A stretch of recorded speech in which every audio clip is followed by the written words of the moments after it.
Naghahanap ka ba ng mabilis na mapupuntahan sa labas na malapit sa lungsod na pampamilya, at higit sa lahat ay mura dahil ikaw ngayon ay nagtitipid? Tara isuot mo ang iyong mga seatbelt, isuot ang iyong helmet, at ihanda ang iyong sarili. Maglalakbay tayo.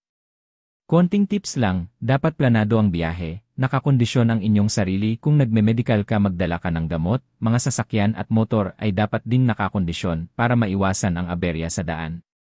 Dahil ang madadaanan papunta ay may bundok na pataas pababa, tugma ito sa iyong hanap na magandang experience na iyong hinahanap.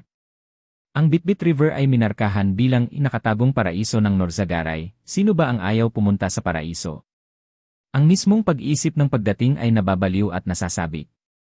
Ang Bitbit River ay isang daluyan ng tubig na tahimik na matatagpuan sa kabundukan ng Sierra Madre malapit sa Angat, Ipo, La Mesa Dam System na nagsusupply ng tubig sa Metro Manila. Ang lugar ay sikat sa mga bikers, riders adventurer, pamilya at mga dumadaan dahil sa nakamamanghang tanawin at malapit ito sa lungsod. Kahit sino ay maaaring bumaba ng 1 oras o 2 para mabawasan ang stress at muling buhayin ang katahimikan o para lang masdan, tamasahin ang tanawin. Ang 100 feet na Bitbit Bridge ay sikat sa mga bikers at riders dahil sa magandang tanawin nito, at idagdag mo pa ang Bitbit River na kinagigiliwan na puntahan ng mga tao dahil sa taglay nitong akit sa rumaragasang agos ng malinaw na tubig, na bagay sa mga batang gustong magtampisaw, lumangoy at sumisid. Makikita ang Bitbit River ng kahanga-hangang tanawin ng mga bundok at ang malinis at malinaw na kakapreskong tubig ng ilog. Sa mga malalagong punong kahoy na nakapalibot sa lugar ay kamangha-mangha itong pagmasdan. Kasama na rin dito ang rock formation na nagdaragdag sa magandang tanawin nito. Nakadikit sa tabing ilog ang isang kaakit-akit na rock formation na perpekto para sa pagtalon o mag-dive na may humigit kumulang 10 feet na tubig sa ibaba. Bagaman, ang pagsisid ng walang wastong pagsasanay ay lubos na pinangbabawal ng lugar upang maiwasan ang mga aksidente at panganib ng pagkalunod. Walang entrance fee ang lugar. Pero ito ay may parking fee na 50 pesos. At kung plano mong manatili kasama ang iyong pamilya o mga kaibigan sa ilalim ng lilim ng paraisong napalibutan ng mga nagtatayugang mga puno, maaari kang magdala ng sarili mong tent o magrenta ng mga gawa sa kawayan na cottage sa halagang 300 pesos lamang. Ang kung nababahala ka sa parking sa dala mong sasakyan, ang lugar ay may malawak na parking para sa mga sasakyan at motor at ito malapit lamang sa inyong upahang cottage.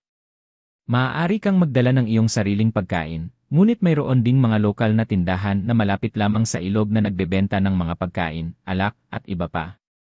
Maaari kang magdala ng sarili mong sound system o magrenta ng videoke sa lugar sa halagang 500 o higit pa, at magagamit mo ito ng 24 oras at dadalhin ito sa iyong cottage. Ang lugar ay may partikular na signal ng internet at ang mga tindahan malapit sa ilog ka lamang pwede ka kumonekta sa kanilang internet sa halagang 50 pesos sa 3 oras na paggamit. Ang grupong kung tawagin ay The Arcs Boy, ay dito nila sinelebrate ang kanilang reunion, bagaman sila'y ilan lang, masaya naman nilang pinagdiwang ang kanilang salo-salo sa lugar na ito. Ang grupong ito ay mga empleyado ng isang restaurant sa Marilao, Bulacan nung kanila'y kabataan.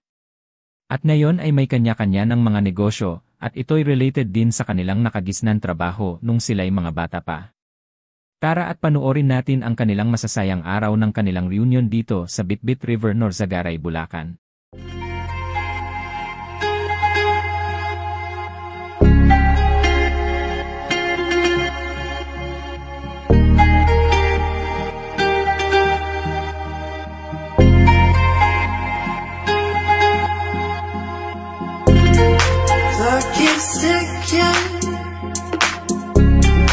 Time flies by. So many times I've forgiven you in my mind. My dreams keep haunting me. I get no sleep. I keep thinking I'm in too deep. Sick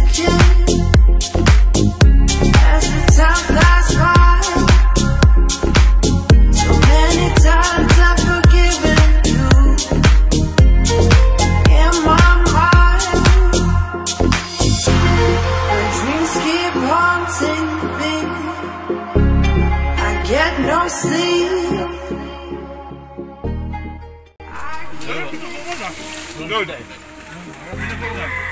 Meron nakababa yung jeep doon, no? Ay, jeep pwede, pero pag mga kotse, mahihirapan niya. Paakyat, pare, alam naman Ngayon, nauuso ko yung radiator, Nauuso ka. Kailangan na paakyat yan, pre. Mahirap kasi na yung Hirap niya paakyat. bakit mamaya ang taas.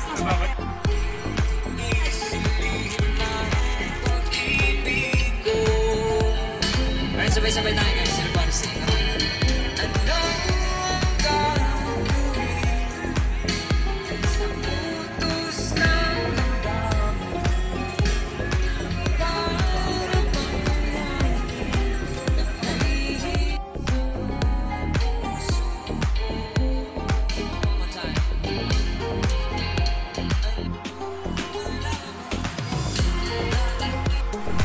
Isang sentlan ng link.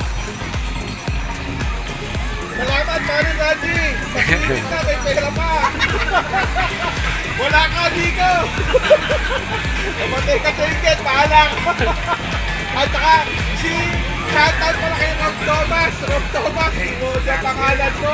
Dati, Carl, Rob Thomas!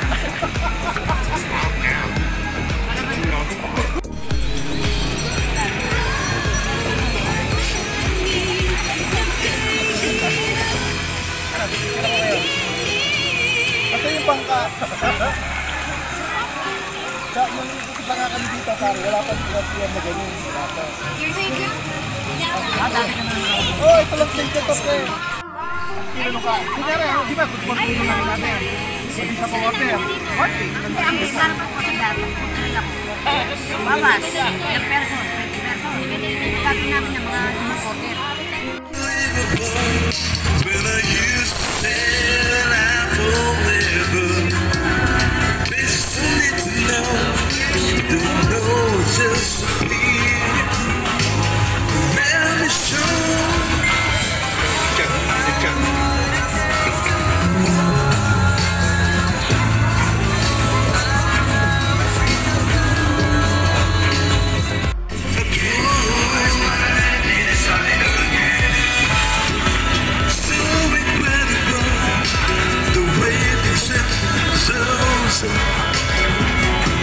It's so emotional. What you know, what is it all? Inuulit po natin sa pamunuan ng Bitbit River, sa mga nag-iihaw po ng liempo, magbigay po kayo sa inyong mga katabi dyan.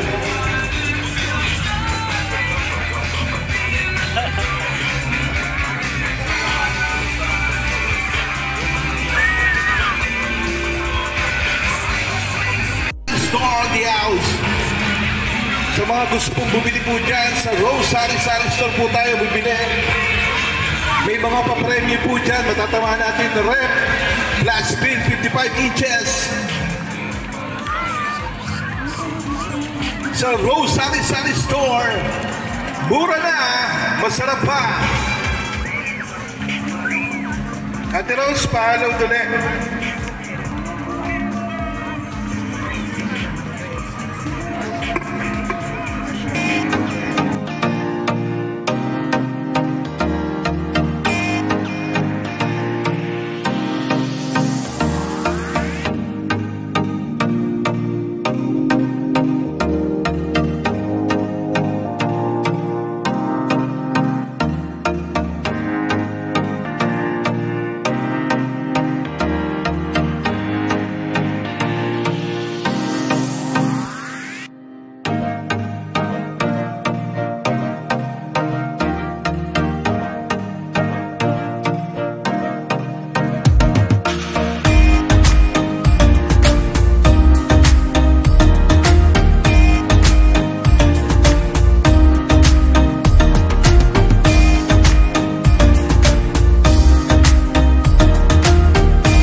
Ang mga nakaraan na magkakasama ay ang sarap balik-balikan, subalit ito'y kwentuhan na lamang sa mga naalala na naging parte ng buhay ng bawat isa. Sa bawat maalala na naging masaya ng nakaraan ay ang kapalit ay saya, at may kasamang halakhak na pansamantala sa araw-araw ng hirap ang buhay para mabuhay ang pamilya. Pansamantalang nakataka sa hamon ng buhay upang pamandali ang magsaya na kasama ang naging parte ng buhay ng kabataan. At yan ang mga hamon ng buhay ng mga magigiting na The Arcs Boy. Salat sa hirap subalit lumaban sa hamon ng buhay at ngayon ay may kanya-kanya ng negosyo. Mabuhay ang The Arcs Boy!